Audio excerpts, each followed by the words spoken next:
ಏನು ಹಿಂದೂಗಳ ಹಬ್ಬಗಳು ಬಂತು ಅಂತ ಹೇಳಿದ್ರೆ ಬಣ್ಣ ಇಲ್ದಿರೋ ಹೋಳಿ ಹಬ್ಬನ ಆಚರಿಸಿ ಅಂತ ಹೇಳ್ತಾರೆ, ಪಟಾಕಿ ಇಲ್ದಿರೋ ದೀಪಾವಳಿ ಹಬ್ಬವನ್ನು ಆಚರಿಸಿ ಅಂತ ಹೇಳ್ತಾರೆ, ಡಿಜೆ ಇಲ್ದಿರೋ ಗಣೇಶ ಹಬ್ಬ ಆಚರಿಸಿ ಅಂತ ಹೇಳ್ತಾರೆ.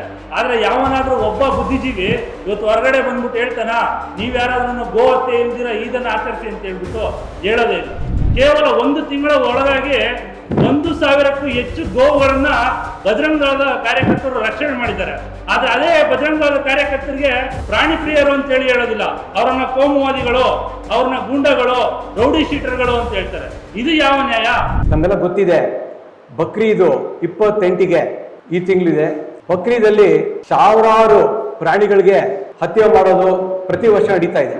ಗೋ ಹತ್ಯೆ ಕಾನೂನು ಕರ್ನಾಟಕದಲ್ಲಿ ಜಾರಿಯಲ್ಲಿದೆ, ಟೋಟಲ್ ಬ್ಯಾನ್ ಇದೆ. ಯಾವುದೇ ಗೋ ಇರಲಿ, ಗೂಳಿ, ಎತ್ತು, ಕರು, ಎಮ್ಮೆ ಕಡಿಯಂಗಿಲ್ಲ. ಮನೆಗಳ ಮುಂದೆ, ಮನೆಗಳ ಒಳಗೆ ಇಲ್ಲ ಆಚೆ ಅಂತೂ ಕಡಿಯಬಾರ್ದು, ರೋಡಲ್ಲಿ ಕಡಿಯಬಾರ್ದು. ಅದು ತಮಗೆಲ್ಲ ಗೊತ್ತಿದೆ ಚೆನ್ನಾಗಿ. ಆದ್ರೇನು ಪ್ರತಿ ವರ್ಷ ಎಲ್ಲ ದಾರಿಗಳೆಲ್ಲ ಕಡಿತಾ ಇದ್ದಾರೆ. ನಮ್ಮ ಹತ್ರ ಸುದ್ದಿ ಬಂದಿರೋ ಪ್ರಕಾರ 1,500ರಿಂದ 2,000 ಹಸುಗಳು ಬೆಂಗಳೂರು ಒಳಗಡೆ ಬಂದ್ಬಿಟ್ಟಿದೆ. ಡಿಪಾರ್ಟ್ಮೆಂಟ್ಗೆ ಚೆನ್ನಾಗಿ ಗೊತ್ತಿದೆ ಇದೆಲ್ಲ ಬರ್ತಾ ಇದೆ ಅಂದ್ಬಿಟ್ಟು, ಬಟ್ ಯಾವ್ದೇನೋ ಅದಕ್ಕೆ ಕ್ರಮ ತಗೊಳ್ತಾ ಇಲ್ಲ. ದಯವಿಟ್ಟು ಇಮಿಡಿಯೇಟ್ ನಾಕಾಬಂದಿ ಮಾಡಿ. ನಾವು ಈಗ ಸುಮ್ಮನೆ ಇರೋಕ್ಕಾಗತ್ತಾ? ಈವನ್ ಜನರಲ್ ಪಬ್ಲಿಕ್ ಕೂಡ ಅವ್ರ ಮುಂದೆ ದಯವಿಟ್ಟು ಬರಬೇಕು. 112ಗೆ ಕಂಪ್ಲೇಂಟ್ ಕೊಡಿ. ಈ ನಡುವೆ ಏನಾಗ್ತಾ ಇದೆ, ಪೊಲೀಸ್ ಡಿಪಾರ್ಟ್ಮೆಂಟ್ ಯಾರೋ ಕಂಪ್ಲೇಂಟ್ ಕೊಡೋಕೆ ಹೋದ್ರೆ ಅವ್ರ ಮೇಲೇನೆ ಬೆದರಿಸೋದು. ನೀನೇನು ಅಧಿಕಾರ ಇದೆ, ನೀನು ಬಂದೆ ಇಲ್ಲಿ, ಆ ಥರ ಕೇಳೋದು. ಅಧಿಕಾರ ಇದೆ, ನಮ್ಮ ಗೋಹತ್ಯೆ ನಿಷೇಧ ಕಾನೂನಲ್ಲಿ ಕೂಡ ಕ್ಲಿಯರ್ ಆಗಿದೆ. ಯಾರೇ ಪ್ರಾಣಿ ಯಾವುದಕ್ಕಿರಲಿ, ಯಾವ್ದು ಜನಗಳಿರಲಿ, ಯಾವ್ದು ಹೆಚ್ಚು ಕಡಿಮೆ ಆದರೆ ನಮಗೆ ಅಧಿಕಾರ ಇದೆ, ಹೋಗ್ಬಿಟ್ಟು ನಾವು ಕಂಪ್ಲೇಂಟ್ ಕೊಡ್ಬೋದು. 2020 ಕಾಯ್ದೆ ಇವತ್ತು ಜಾರಿಯಲ್ಲಿ ಇದೆಯೋ ಇಲ್ವೋ? ಆ ಕಾಯ್ದೆ ಜಾರಿಯಲ್ಲಿ ಇದೆ ಅಂದ್ರೆ ಅದು ಈ ನೆಲದ ಕಾನೂನು. ಅದನ್ನ ಯಾಕೆ ಸರ್ಕಾರ ಜಾರಿಗೊಳಿಸ್ತಾ ಇಲ್ಲ? ಅದು ಹಿಂದೂಗಳು ಅತ್ಯಂತ ಪೂಜನೀಯವಾಗಿ ನೋಡ್ತಾರೆ, ಅವ್ರಿಗೆ ಘಾಸಿಯನ್ನ ಉಂಟು ಮಾಡಬೇಕು ಅಂತಕ್ಕಂಥ ದೃಷ್ಟಿಯಿಂದ ಇವತ್ತು ವ್ಯಾಪಕವಾಗಿ ಗೋಹತ್ಯೆ ನಡೀತಾ ಇರ್ತಕ್ಕಂಥದ್ದು. ಅದೇ ಅಲ್ಲದೆ ಇವತ್ತೇನು ಮೊನ್ನೆ ಟೌನಲ್ಲಿ ಕರ್ನಾಟಕ ಮುಸ್ಲಿಂ ಸಮಾವೇಶ ಅಂತ ಹೇಳಿ ಮಾಡ್ತಾರೆ. ಇವಾಗ ಇರ್ತಕ್ಕಂಥ ಗೋಹತ್ಯೆ ಕಾನೂನ ಸಂಪೂರ್ಣವಾಗಿ ತೆಗೆದುಹಾಕ್ಬೇಕು ಅಂತೇಳಿ ಅವ್ರು ಆಗ್ರಹ ಪಡಿಸ್ತಾ ಇರ್ತಕ್ಕಂಥದ್ದು. ಆ ಬೆದರಿಕೆ ಹಿನ್ನೆಲೆಯಲ್ಲಿ ಇವತ್ತು ಸರ್ಕಾರವೂ ಸಹ ಗೋಹತ್ಯೆಗೆ ಸಂಪೂರ್ಣವಾದಂತ ಸಹಕಾರವನ್ನ ಕೊಡ್ತಾ ಇರ್ತಕ್ಕಂಥದ್ದು. ಇವತ್ತು ನೀವು ಯಾವುದೇ ಸ್ಟೇಷನ್ಗಳಲ್ಲಿ ನೋಡ್ರಿ, ನಾವು 112ಗೆ ನಮ್ಮ ಕಾರ್ಯಕರ್ತರು ಏನಾದ್ರು ಹಸುವಿನ ಗಾಡಿಯನ್ನು ಹಿಡಿದ್ಬಿಟ್ಟು ಕರೆ ಮಾಡಿದ್ರೆ ಅವ್ರು ಸ್ಥಳಕ್ಕೆ ಬರ್ತಾ ಇಲ್ಲ. ಮತ್ತೆ ಪೊಲೀಸ್ ಸ್ಟೇಷನ್ ತೆಗೆದುಕೊಂಡು ಹೋದ್ರೆ ಇನ್ಸ್ಪೆಕ್ಟರ್ ನಮ್ಮ ಕಾರ್ಯಕರ್ತರುಗಳಿಗೆ ಪ್ರಶ್ನೆ ಮಾಡ್ತಾರೆ, ನಿನ್ಗೆ ಯಾರು ಅಧಿಕಾರ ಕೊಟ್ಟಿರೋದು ಹಿಡಿಯೋದಕ್ಕೆ ಅಂತ ಹೇಳ್ಬಿಟ್ಟು. ಇವತ್ತು ಏನು ಪೇಟ ಇರ್ಬೋದು, ಹಲವಾರು ಪ್ರಾಣಿ ಪ್ರಿಯ ಸಂಘಟನೆಗಳಿರ್ಬೋದು, ಇವತ್ತು ಕಂಬಳಕ್ಕೆ ನಿಷೇಧ ಏರಿ, ಜಲ್ಲಿಕಟ್ಟಿಗೆ ನಿಷೇಧ ಏರಿ, ಅದು ಪ್ರಾಣಿಗಳಿಗೆ ಹಿಂಸೆ ಆಗುತ್ತೆ ಅಂತೇಳಿ ಹಲವಾರು ಜನ ಪ್ರತಿಭಟನೆಗಳನ್ನ ಮಾಡ್ತಾರೆ. ಅದೇ ಜನ ಇವತ್ತೇನಾದ್ರೂ ಗೋಹತ್ಯೆ ಆಗ್ತಾ ಇದೆ ತಡೀರಿ ಅಂತ ಹೇಳಿದ್ರೆ ಉಸಿರೇ ಆಡೋದಿಲ್ಲ. ಗೋಹತ್ಯೆ ಅಂತ ಹೇಳಿದ್ರೆ ಅದು ಆಹಾರದ ಹಕ್ಕು, ಅವರು ಆಹಾರ ತಿನ್ಲಿಕ್ಕೆ ಅವಕಾಶ ಇದೆ. ಅರೆ ಆಹಾರದ ಹಕ್ಕು ಎಲ್ಲಿ ಬರುತ್ತೆ? ಈ ನೆಲದಲ್ಲಿ ಏನು ಗೋಹತ್ಯೆ ನಿಷೇಧ ಕಾನೂನು ಜಾರಿಯಲ್ಲಿರ್ತಕ್ಕಂಥ ಸಂದರ್ಭದಲ್ಲಿ ನಿಮ್ಗೆ ಆಹಾರದ ಹಕ್ಕಿನ ನಡಿನಲ್ಲಿ ನೀವು ಗೋಮಾಂಸ ತಿಂತೀನಿ ಅಂತ ಹೇಳಿದ್ರೆ ಅದು ಯಾವ ರೀತಿ ನಾವು ಸಹಿಸಲಿಕ್ಕೆ ಸಾಧ್ಯ? ಕೇವಲ ಒಂದು ತಿಂಗಳ ಒಳಗಾಗಿ 1,000ಕ್ಕೂ ಹೆಚ್ಚು ಗೋವುಗಳನ್ನ ಬಜರಂಗ ದಳದ ಕಾರ್ಯಕರ್ತರು ರಕ್ಷಣೆ ಮಾಡಿದ್ದಾರೆ. ಆದ್ರೆ ಅದೇ ಬಜರಂಗ ದಳದ ಕಾರ್ಯಕರ್ತರಿಗೆ ಪ್ರಾಣಿ ಪ್ರಿಯರು ಅಂತ ಹೇಳೋದಿಲ್ಲ, ಅವರನ್ನ ಕೋಮುವಾದಿಗಳು, ಅವ್ರನ್ನ ಗೂಂಡಗಳು, ರೌಡಿ ಶೀಟರ್ಗಳು ಅಂತ ಹೇಳ್ತಾರೆ. ಇದು ಯಾವ ನ್ಯಾಯ?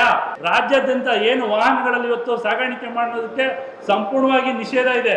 ಎಷ್ಟು ವಿಭತ್ಸವಾಗಿ, ಅಮಾನುಷವಾಗಿ ಇವತ್ತು ಗೋವುಗಳನ್ನ ವಾಹನದಲ್ಲಿ ತುಂಬಿ ಅದನ್ನು ತೆಗೆದುಕೊಂಡು ಹೋಗ್ತಾ ಇದ್ದಾರೆ ಅಂತ ಹೇಳಿದ್ರೆ ಹಲವಾರು ಪ್ರಾಣಿಗಳು ಅದರಲ್ಲಿ ಸತ್ತು ಹೋಗ್ತಾ ಇದೆ. ಅದು ತಲುಪತಕ್ಕಂಥ ಜಾಗದಲ್ಲಿ ತಲುಪೋಕೆ ಮುಂಚಿತವಾಗಿಯೇ ಅಷ್ಟು ಕ್ರೂರವಾಗಿ ಇವತ್ತು ಹಿಂಸೆ ನಡೀತಾ ಇದ್ರು ಸಹ ಇವತ್ತು ಪೊಲೀಸ್ ಇಲಾಖೆ ಕೈಕಟ್ಟಿ ನಿಂತಿರ್ತಕ್ಕಂಥದ್ದು ಇದು ನಮಗೆ ಒಂದು ದೌರ್ಭಾಗ್ಯ ಅಂತ ಹೇಳಿನೇ ಹೇಳ್ಬೋದು.